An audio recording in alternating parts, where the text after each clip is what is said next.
Good morning, everyone. Today we are going to start the new topic, suspension bridge with three-hinged stiffening girder. In the previous lecture, we studied about two-hinged stiffening girder, where two hinges are provided at the two ends of the girders. So one hinge at this end and one hinge at this end. Now in the three-hinged stiffening girder, one additional hinge is also provided at the center of the girder. Now in the two-hinged stiffening girder, we used to make one assumption that whatever is the load acting on the girder, it will be ultimately transferred to the cable as a UDL. So the load which was getting transferred to the cable was a UDL. Now here also, that is in the case of three-hinged stiffening girder, the load that will be transferred to the cable will be a UDL. But here the assumption is something different, and the assumption is that the suspenders are so closely placed, and the suspenders are very closely placed that the load that will be transferred by the suspenders from the girders to the cable will act as a UDL on the cable. So the ultimate load that will be transferred to the cable will be a UDL, but the assumption is something different. Now we will see that how do we calculate the value of equivalent UDL and the values of the shear force and bending moment at any section on the girder. So if you if you see this diagram, if you see this diagram, see, so you don't have to consider this diagram. We can find out the values by using the free body diagram of the three-hinged stiffening girder. See, so on this girder, one force system that is acting is the external force system, which is W1, W2 and W3. Now these forces are acting in the downward direction. Therefore, the reactions that will be produced due to W1, W2, W3 will be in the upward direction. Those reactions I have not shown here, but those reactions due to the external load will act in the upward direction. Now, on this girder, if you see, one more load, that is equivalent UDL, is acting in the upward direction. So, the reactions that will be produced due to this WE will act in the downward direction. Therefore, R and RB will be equal to WEL by 2. Now we know that whenever UDL acts on the whole span of a simply supported beam, the reactions are WEL by 2. So now we will see that how do we calculate the bending moment and the shear force at any section on the girder.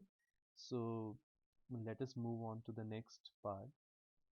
See, if you see here, this here will be a tower, and here also there will be a tower, and at the junction of the tower and the cable, where the cables are supported on the towers, two reactions will be produced, one vertical reaction and one horizontal thrust.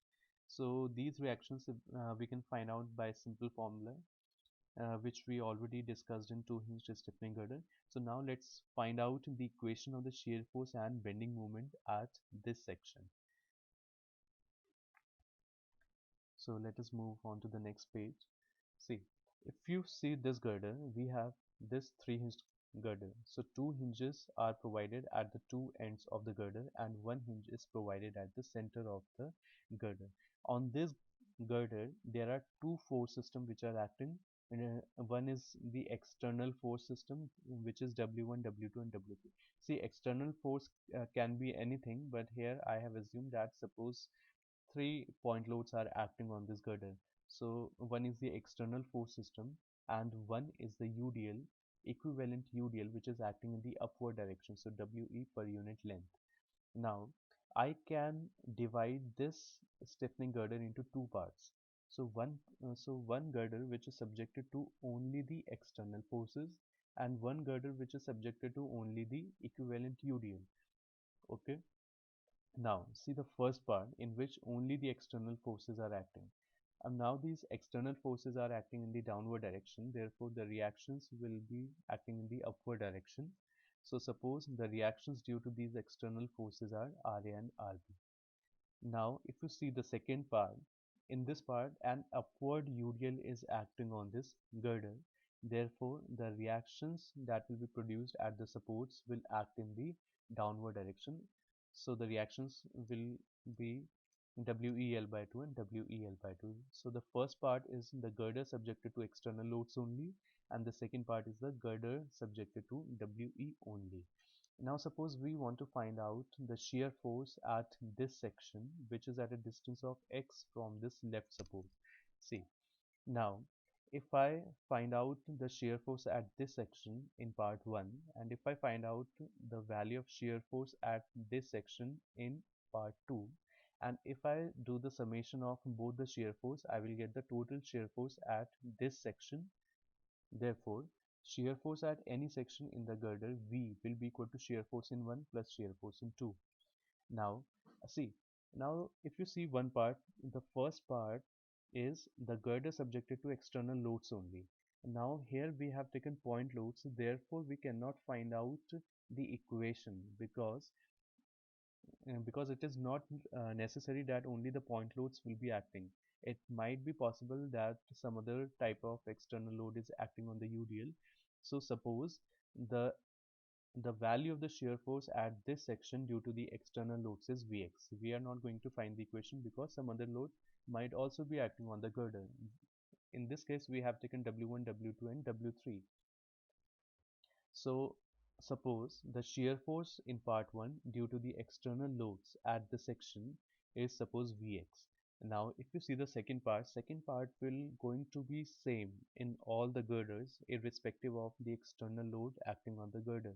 So we can now find out the equation of the shear force at this section.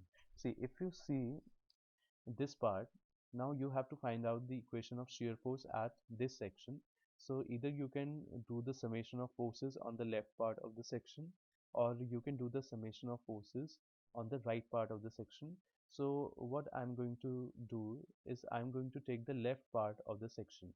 See, so the sign conventions which will be followed will be something like this. So this kind of shear force we will take as positive. So this is a left shear force, this is a right shear force, and this kind of shear force we are going to take as negative. So this is the left and this is the right. Now we have taken the left portion. See, on the left portion of the section there are two forces, one is WEL by 2 and one is your UDL. So first let's see WEL by 2. So WEL by 2 is acting in the downward direction. Now if the left force is downward, the shear force we have to take is in minus. So minus WEL by 2. Now the second force is WE. Now this is the load, this is UDL, so we will have to convert it into force. So UDL can be converted into force by multiplying it with the span, that is X. Now it is acting in the upward direction, so if the left force is upward, the shear force is positive. So therefore plus WE into X is the force. So this is the total shear force at any section in the girder. Shear force in 1 plus shear force in 2. So we have got this equation. Suppose in this equation is equation number 1. See, now we know, uh, see, now we know the equation of small y, that is the equation of a parabola. See, we know that whenever a UDL acts on the cable, the shape of the cable is a parabola. So therefore we can use the equation of a parabola, which is 4hx upon L square into L minus x. From this equation, if I differentiate this equation, I will get dy by dx. And if you remember, dy by dx is also slope, which is also equal to tan theta. So I can write dy by dx equal to tan theta. Now this will be equal to 4h upon L square into L minus 2x. The differentiation of this thing is 4h by L square into L minus 2x. So suppose this is equation number 2. Now we know that the value of capital H is WEL square by 8h. We already studied it in the previous lectures. So multiply these two equations, we will get H tan theta. C. The multiplication of left part equal to multiplication of right part. So H tan theta equal to, if you multiply this part, you will get something like this. So this term can be rearranged and written as like this. If you take minus sign common, so it can be written like this. It means minus of WEL by 2 plus WE into X. This will be equal to minus of H tan theta. So if, see, now put the value of this term from equation number 4 in equation number 1.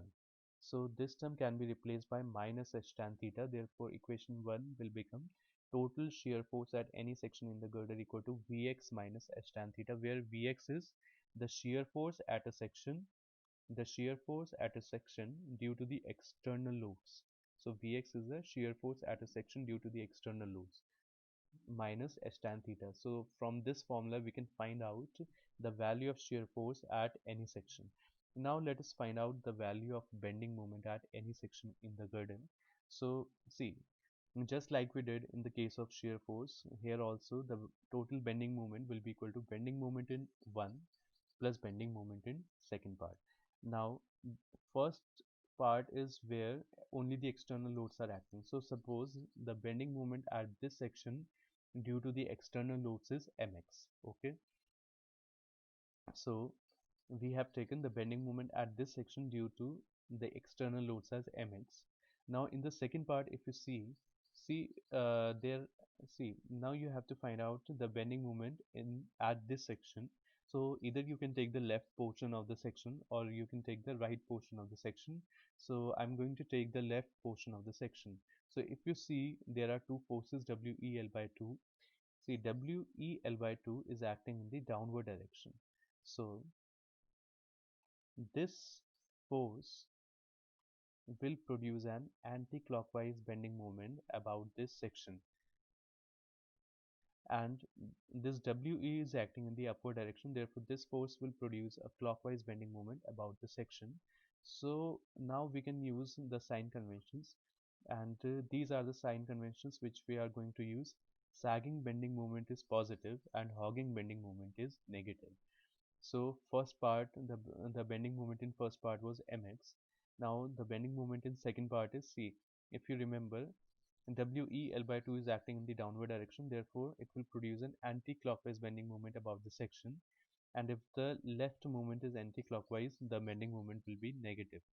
So minus WEL by 2 into the perpendicular distance of WEL by 2 from the section is x.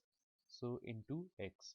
Now if you see the next force, that was UDL, and it is acting in the upward direction, therefore it will produce a clockwise bending moment about the section. And if the left moment is clockwise, the bending moment is positive, so plus. Now first convert UDL into load. So UDL into the span, so WE into x, and it will act at half of the span, that is x by 2. So we will get this term. Now just take WEx by 2 common, so you will get L minus x, minus also common, so you will get this term. So now take it as equation number 5. Now if you multiply h and y, h we already know here and y we already wrote the formula here. So just multiply h and y. So if you multiply h and y, it will come out to be this. So we can put the value of this term from equation number 6 to equation number 5, and the value is h into y. So the value of the bending moment, equation of the bending moment at any section on the girder will become mx minus hy. So the shear force is equal to Vx minus h tan theta, and the bending moment is equal to mx minus hy. Mx is the bending moment at the section due to the external loads only external loads. So from these formulae, we can find out the value of the shear force and the bending moment at any section on the three-hinged stiffening girder. Now, see, now if I use this formula m equal to mx minus hy, I can find out the bending moment at C. So the bending moment at C will be equal to mc. mc is the bending moment at C due to the external loads minus hy. But we know that at C point there is a hinge, so therefore the bending moment, the total bending moment will be 0. So therefore capital M will be equal to 0. So if I put capital M here, capital M equal to 0, I will get 0 equal to mc minus hy. From this equation I can find out the value of capital H which will come out to be mc this divided by y. Now suppose this equation is 7. Also we know that capital H, that is horizontal thrust, is equal to WEL square by H. Therefore we can keep these two terms equal. From these two terms I can find out the value of the equivalent UDL by this formula, that is 8 mc upon L square y.